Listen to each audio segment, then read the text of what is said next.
हरिओम प्रिय दर्शकों, इस वीडियो में हम जानने वाले हैं कि योगिनी एकादशी कब मनाई जाएगी। योगिनी एकादशी आषाढ़ कृष्ण पक्ष में मनाई जाती है। आषाढ़ कृष्ण पक्ष में पड़ने वाली इस एकादशी का बड़ा महत्व है, क्योंकि इस एकादशी का व्रत करने से हम अपने जीवन में जो गलती से पाप कर्म करते हैं तो हमारे सभी पाप कर्मों का क्षय हो जाता है, सभी पाप कर्मों का दोष समाप्त होता है। इस एकादशी का व्रत करने से कई सारे बड़े पाप, जैसे पीपल का वृक्ष बहुत लोग काट देते हैं, या कई ऐसी स्थितियां बनती हैं जिसमें आप नहीं समझ पाते हैं और आपसे कहीं न कहीं जाने अनजाने पाप हो जाता है। तो इस योगिनी एकादशी का व्रत करने से आपके सभी पाप दूर होते हैं। और इस एकादशी का व्रत करने से कई सारे यज्ञ, पूजन, हवन, पुण्य कर्मों का भी फल हमें उनके समान ही फल इसका प्राप्त होता है। इसलिए इस एकादशी का व्रत करना हर एक व्यक्ति के लिए बहुत ज़्यादा अनिवार्य है। प्रिय दर्शकों, देखा जाए तो ये आषाढ़ मास के कृष्ण पक्ष में पड़ने वाली एकादशी इसलिए भी महत्वपूर्ण है क्योंकि इस एकादशी का जब हम व्रत करते हैं, इसके बाद आषाढ़ मास के बाद श्रावण मास भी प्रारंभ होता है। तो हम एकादशी में भगवान नारायण की आराधना करते हैं और फिर भगवान शिव की भी आराधना करते हैं। इसलिए इस एकादशी का बड़ा महत्व है।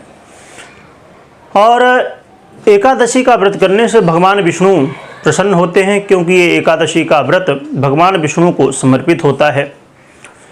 परंतु अब बहुत लोग कन्फ्यूज हैं कि 1 जुलाई या 2 जुलाई किस दिन एकादशी का व्रत मनाया जाएगा। तो प्रिय दर्शकों, 1 जुलाई को एकादशी 10:30 बजे आ जाएगी, 10:27 से। और द्वादशी यानी कि 2 तारीख को एकादशी रहेगी 8:45 बजे को। 8:45 बजे के बाद 2 जुलाई को फिर द्वादशी आ जाएगी। इसलिए हमें हमेशा द्वादशी युक्त एकादशी का व्रत करना चाहिए। इसलिए हम 1 जुलाई को व्रत नहीं करेंगे, 2 जुलाई को व्रत करेंगे, क्योंकि पारण करने के लिए भी हरिवासर में पारण नहीं कर सकते, उसके बाद करते हैं। इसलिए भी जब आप यदि 1 जुलाई को व्रत रखते हैं तो हरिवासर लगभग 1:30 बजे तक रहने वाला है, तो आप व्रत का पारण नहीं कर पाएंगे। परंतु अब आप द्वादशी को व्रत यदि रख रहे हैं, यानी कि द्वादशी और एकादशी दोनों को युक्त करके हमें रखना चाहिए, तो आप 2 जुलाई को रख सकते हैं। और हमें रखना ही चाहिए द्वादशी युक्त एकादशी का, यानी 2 जुलाई।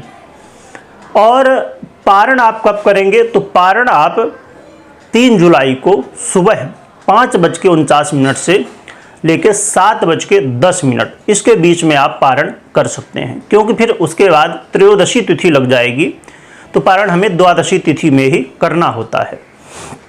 तो आप फिर पारण अपना कर लें। फिर बहुत सारे लोग जैसे आगे भी कई व्रत रखते हैं प्रदोष आदि का, तो उसकी भी जानकारी इस चैनल में आपको प्राप्त होगी। और आने वाले समय में श्रावण भी प्रारंभ होने वाला है, फिर रक्षाबंधन भी आएगा। सभी आने वाले व्रत त्योहारों की जानकारी इसमें आपको मिलती रहेगी। और कौन सी जानकारी आप चाहते हैं आप कमेंट कर सकते हैं। और बहुत जल्द एकादशी व्रत की क्या कथा है, क्या इसका और भी महत्व है, विस्तार से हम समझेंगे। तो आप चैनल से जुड़े रहें, सब्सक्राइब कर लें और कमेंट में जय विष्णु भगवान, जय एकादशी लिखिएगा, लिखने के साथ स्मरण करिएगा। वीडियो देखने के लिए बहुत बहुत धन्यवाद।